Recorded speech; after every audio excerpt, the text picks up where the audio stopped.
औज़ुबिल्लाहिमिनश्शैतानिर्रजीम बिस्मिल्लाहिर्रहमानिर्रहीम। अस्सलाम वालेकुम व्यूअर्स, कैसे हैं आप।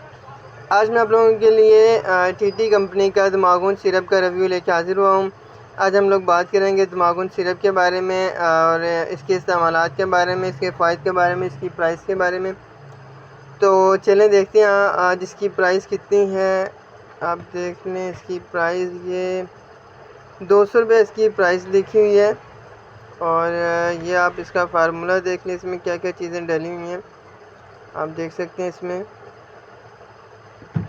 तो व्यूअर्स अब बात कर लेते हैं इसके फ़ायदे की। तो ये जैसा कि इसका नाम से ज़ाहिर है दमागुन, तो ये दिमाग की सेहत के लिए, दिमाग के लिए बहुत बेहतरीन है। इसके अलावा दिमागी खुश्की के लिए भी बहुत बेहतरीन है और यादाश्त को तेज़ करने के लिए बहुत बेहतरीन, बहुत अच्छा है। और जैसे कि कुछ बच्चे हिफ़्ज़ करते हैं, उनके लिए भी उनको बहुत ज़्यादा दिमाग यूज़ होता है सारा दिन, जिसकी वजह से उनको सर में दर्द रहती है। तो ऐसे स्टूडेंट को टीटी कंपनी का दमागुन सिरप हम लोग यूज़ करवाते हैं। इसके बहुत ज़्यादा नताइज हैं। इसके अलावा स्टूडेंट के लिए ये बहुत ही बेहतरीन शरबत है, उनकी दिमाग की खुश्की को दूर करता है। और इसके अलावा सर दर्द में बहुत ही बेहतरीन है। और इसके अलावा अगर हम लोग बात कर लें,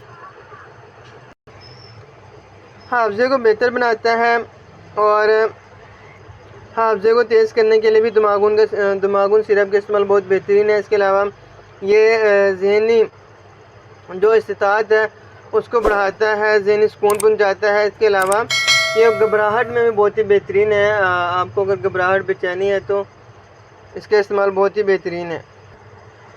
ये दिल की बेचैनी और घबराहट को दूर करने के लिए बेहतरीन है और ज़हनी इस्तिताअत को बढ़ाता है। और इसके अलावा ज़हानत में इजाफ़ा करने के लिए भी दमागुन का इस्तेमाल बहुत ही बेहतरीन है। तो नाज़रीन, ये थी आज की हमारी वीडियो। उम्मीद करता हूँ कि आपको पसंद आई होगी और अगर पसंद आई है तो चैनल को सब्सक्राइब कर दें, लाइक कर दें और अपने दोस्तों के साथ शेयर ज़रूर कीजिएगा। और अगर आपने चैनल सब्सक्राइब नहीं किया तो चैनल को सब्सक्राइब ज़रूर कर दीजिए, ताकि आपको हमारी आने वाली हर वीडियो सबसे पहले मिले।